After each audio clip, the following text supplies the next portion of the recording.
The rain had stopped just minutes before he arrived, leaving the cemetery soaked in silence. The sky was heavy with gray clouds, and the air smelled of wet earth and old flowers. Every step he took felt slower than the last, as if the ground itself was trying to hold him back.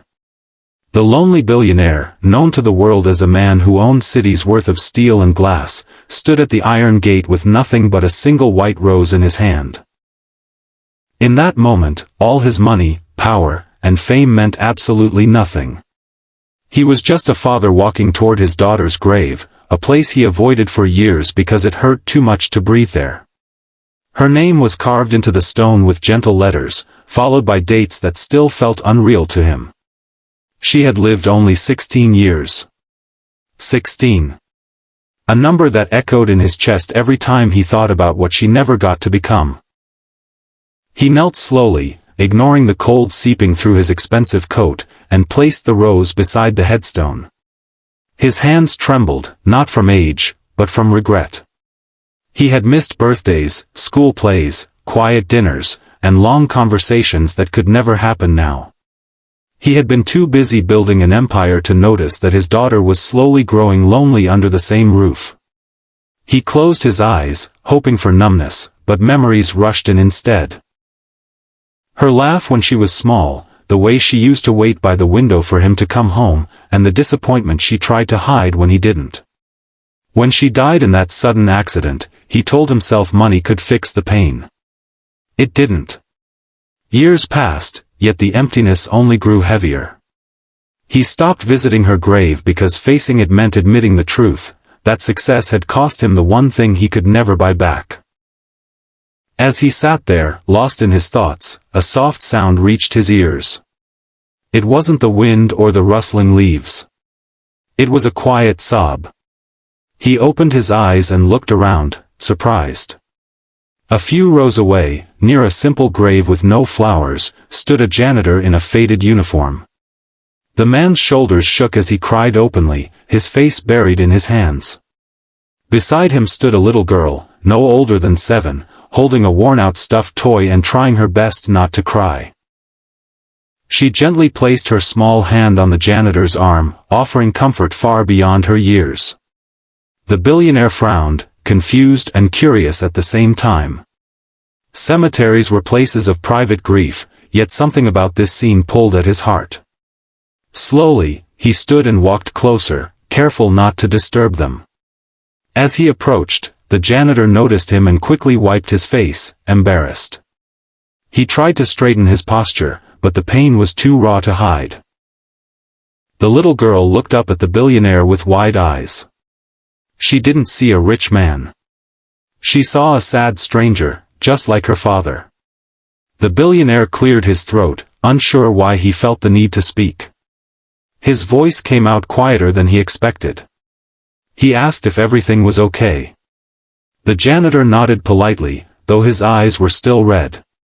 He said he was sorry if he disturbed the peace. The billionaire shook his head and said it was all right. There was a pause, heavy with unspoken sorrow. Then, almost without realizing it, the janitor spoke. He said his wife was buried there. She had passed away 2 years ago after a long illness. Every Sunday, before his shift started, he brought his daughter to visit her mother. It was the only place where his little girl felt close to her. The billionaire listened in silence. Each word felt like a mirror reflecting his own pain, yet twisted in a different way. The janitor continued, explaining how life had changed since his wife's death. He worked long hours cleaning offices and buildings that people barely noticed, just to keep food on the table. He apologized for crying, saying he usually tried to be strong for his daughter, but some days the weight became too much. The little girl hugged her stuffed toy tighter and looked at her father with concern. She told him it was okay to cry because Mommy used to say tears were just love spilling out. Those words struck the billionaire like a lightning bolt. He felt his chest tighten, and for the first time in years, tears filled his own eyes in front of someone else. He introduced himself, not with his famous name, but simply as a father who had lost his child. The janitor's expression softened instantly. In that moment, their social status disappeared.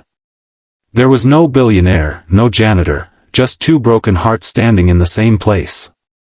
The billionaire gestured toward his daughter's grave and admitted that he had failed her in many ways. He said he thought providing money was enough, but now he knew love needed time, presence, and attention. The janitor listened carefully, nodding with understanding. He said he didn't have money, but he tried to give his daughter everything else: stories before bed, shared meals, and long walks where they talked about her mother. He admitted it wasn't easy, but he believed love was the only inheritance that truly mattered. The little girl suddenly stepped forward and asked the billionaire if his daughter liked flowers. He smiled sadly and said she did. The girl then placed a small wildflower from her pocket near the headstone, saying that now his daughter wouldn't feel lonely. That simple act shattered something inside him. He realized how empty his visits had always been, focused only on his guilt instead of love.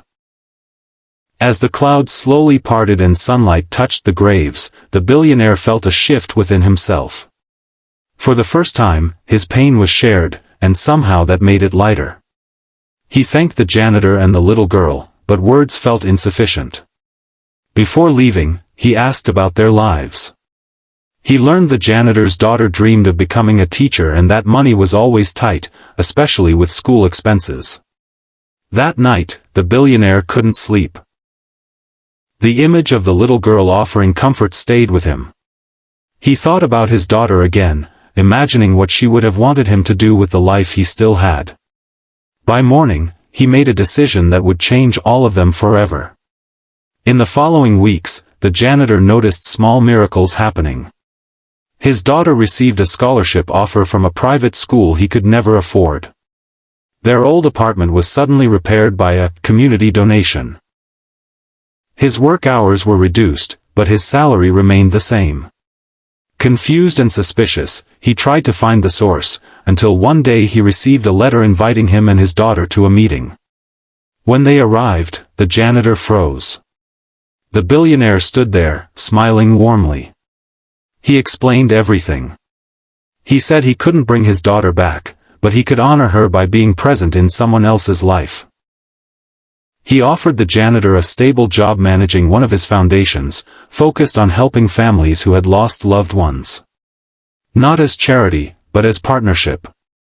The janitor broke down in tears again, this time from gratitude. His daughter ran forward and hugged the billionaire without hesitation. In that embrace, the billionaire felt something he hadn't felt in years: peace. He realized redemption didn't come from erasing the past, but from choosing kindness in the present.